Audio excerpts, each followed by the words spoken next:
So we're sitting here in the middle of the Wadensville 1A. It's UCD 1A clone. Not a hell of a lot of this around here.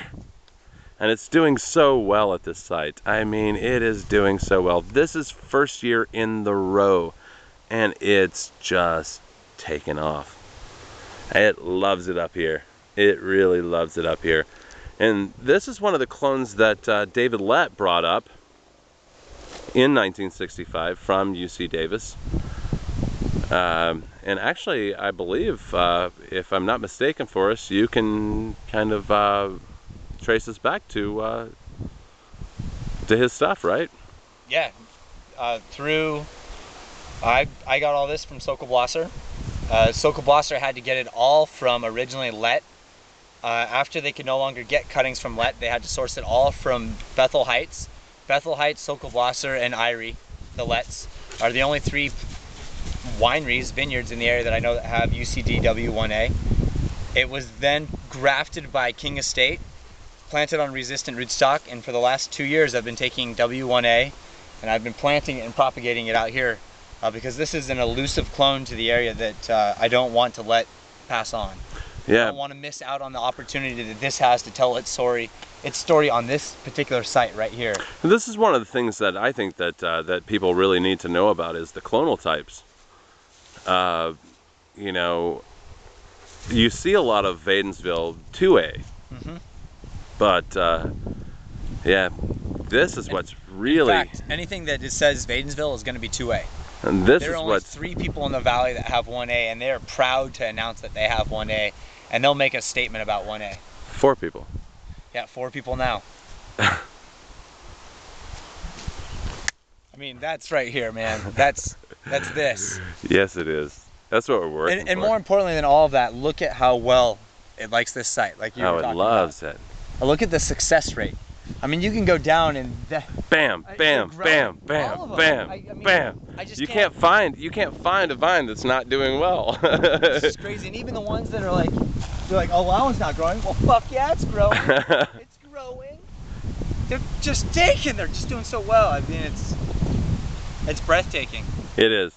And see, this is where I really geek out. Is about the clonal types. You know, there is no Dijon planted here. I followed Susan Sokolblosser's advice with that. And then I understood what she meant when I saw dehydration in the vineyard. And I decided this is what I'm doing. There's no Dijon in here. Come here, none. Max.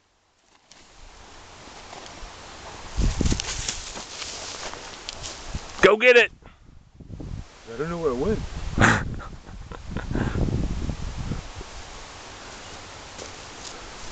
And that's what I love, because Dijon clones have become really, really prevalent out here in the valley. Hey, so way across, you see the Domaine Serene house, right? Uh-huh. And if you go right to where there's a dense clump of firs that kind of stands out, it's that first major hump, like it almost looks like it's the first highest elevation before you see the trees. That right there is the backside of the DDO facility. Right. Thank you. For good Chardonnay. For good Chardonnay. Because, you know what? For bringing the accolades to this area. Well, yeah, really forgiving, you know, the world.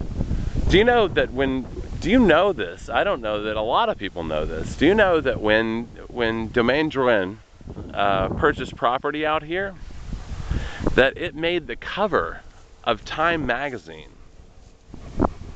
I do know that.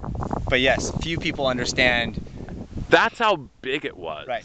That's how big it was. Yep. When a French producer decided to buy property in the United States and in Oregon of all places, and not California, and then made the statement about Pinot Noir and where he will grow and farm Pinot Noir and make Pinot Noir. Yes. There are 2 places in the world that he'll ever do that. Right. The Dundee Hills of Oregon and in Burgundy. Exactly. I mean, that says something. But I'll tell you what, man, Rex Hill, this spot right here is going to produce some great wine. So we're standing on the Schadd Rim. We're right on the edge of the Schadd Rim. Actually, right there, almost, Is the Yamhill Washington County border is the Yamhill County and actually, Washington County borderline. It It's runs like through the vineyard down through 5 Row. right. Yamhill, Washington County. I mean, what a great place. I mean, absolutely great. Do you know if you tried to buy this property today, how much it would sell for? I don't think my family would actually be able to purchase it.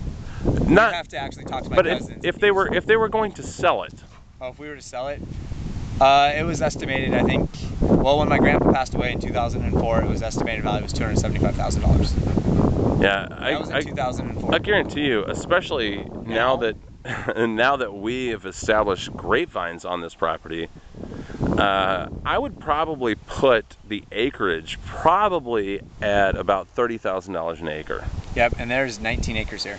Well, 21 acres total, 19 are really planted. And we have timber too, so there is wood that could be used, harvested, and turned into something. I'm going to keep it as a biodiversity for this land. Most definitely. You need windbreaks and... It's 3rd generation growth to this area, and I don't want to see it go away. Right. It's special. It has that... Well, Garrett was saying that that your dad... And my grandpa planted this little stand right here. Yeah, right there. But the big trees that you can see beyond that, those are from back when there was the town of Rex. Right. And nobody really knows about the town of Rex. The town of Rex had it was back when there was a rutted dirt road that went into Newburgh. There was a post office. There was a little kind of, you get candy bars and soda pops down there. There was a schoolhouse, there was a church, and there was a railroad station. And then I was in the town of Rex at the base of the hill that we're looking down right now. And that's why this is called Rex Hill. Yep, sure is. And it ceased to exist when Newburgh and the valley became popular. It was a stopping point for people working their way into the valley because commuting down this rutted dirt road from Portland in the Tigard area was a major effort. And so you had to have breaks and established communities along the way. Most definitely. And Rex no longer exists, except for in our hearts and up here on this piece of land. Right on. You said your grandpa used to have a sign. It's still down in the shed. Yeah. And my dad won't even tell any of the other family members that we have the ones that have it. And we won't show you where that is. We're kind of proud of what we have. We're willing to share and talk about it, but there are certain things that need to just stay in the family. Stay in the family, and in this specific part of the Schadd family right here. So so I didn't actually put any of this. We recorded something earlier about your whole family history, and I didn't put it on video before. So let's talk about your great grandfather, August, and how he ended up coming here. August was going to be enlisted in the military in Germany when he was 16 years old. So his mom at the time, Anna, actually sent him to the New World to go find a better life for them.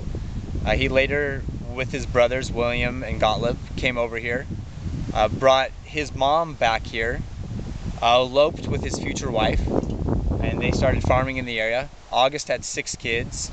Both of his other brothers had 5 and 7 kids. And so the Schadds at one point were propagating this land like bunny rabbits. Right, and so what we're looking at over here, right over your shoulder, is Parrot Mountain. Yeah, and originally it was called Schadd Hill. Right. And then the Schadds sold that off to the Parrots, and so it's now Parrot Mountain. But you can drive up if you want to, Schadd Road, and there's going to be a Schadd Park up there. There is. Yeah, we've been farming in the valley since 1901. This particular piece of property, the dirt we're standing on right here, has been farmed by my bloodline since 1942. My grandpa bought it when he was 19 years old. His brother.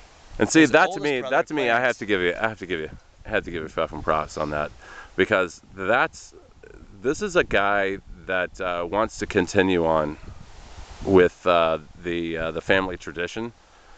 He understands, what it means. talk about the earth, and you know, a lot of people talk about terroir, but I don't think that anyone really understands terroir if they don't work in the terroir. The best fertilizer for the land is the farmer's boots. Right.